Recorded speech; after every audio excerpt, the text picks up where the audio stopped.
The Haunted House on the Hill. It was a dark and stormy night. A group of friends, Jake, Myara, Leo and Zoe, decided to go on an adventure. They had heard rumors about a haunted house on the hill, where strange noises and lights could be seen at night.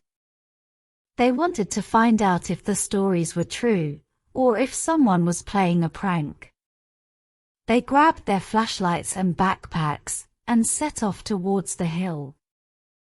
The wind was howling and the rain was pouring, but they were not afraid. They were excited and curious.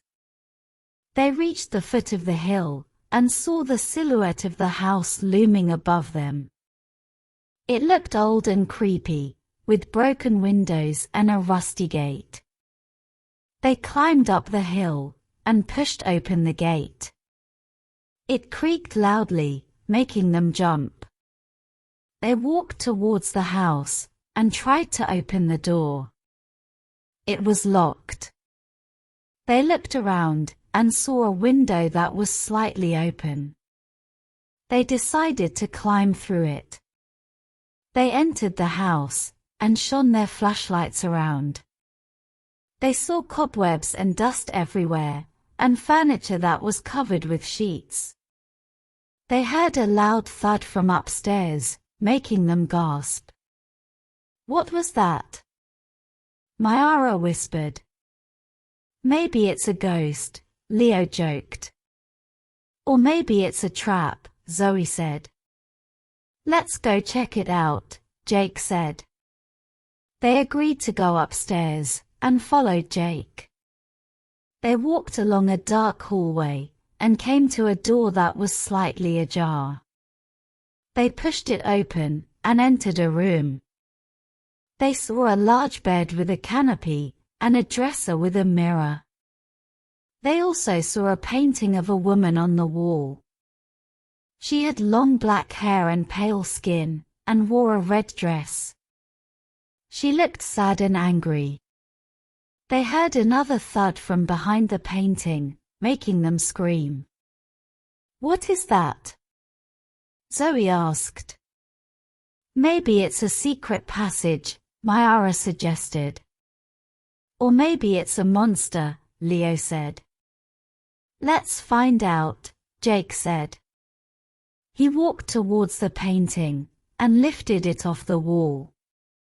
He revealed a hole in the wall, with a ladder leading down. He looked at his friends, and said, "Who wants to go first?" They looked at each other nervously, and then at Jake. "You go first," they said in unison. Jake shrugged, and said, "Okay."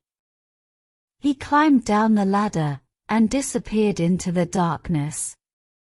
His friends waited for him to say something, but they heard nothing. They started to worry, and called his name. "Jake? Jake? Are you okay?" There was no answer. They decided to follow him down the ladder, one by one. They reached the bottom of the ladder, and found themselves in a basement. It was dark and damp, and smelled of mold. They shone their flashlights around, and saw shelves full of jars and bottles.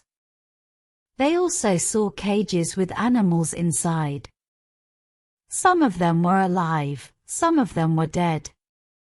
They heard a growl from behind them, making them turn around.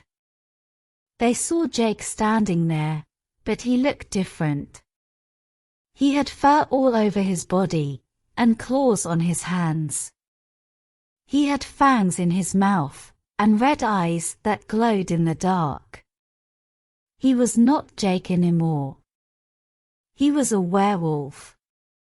He snarled at them, and lunged at them. They screamed, and ran for their lives. They tried to find the ladder, but they could not see it in the dark. They bumped into walls and shelves, knocking over jars and bottles. They heard glass breaking and liquid spilling. They also heard animals screeching and roaring from their cages. Some of them escaped from their cages and joined the chase. They were trapped in a nightmare. They wished they had never come to the haunted house on the hill.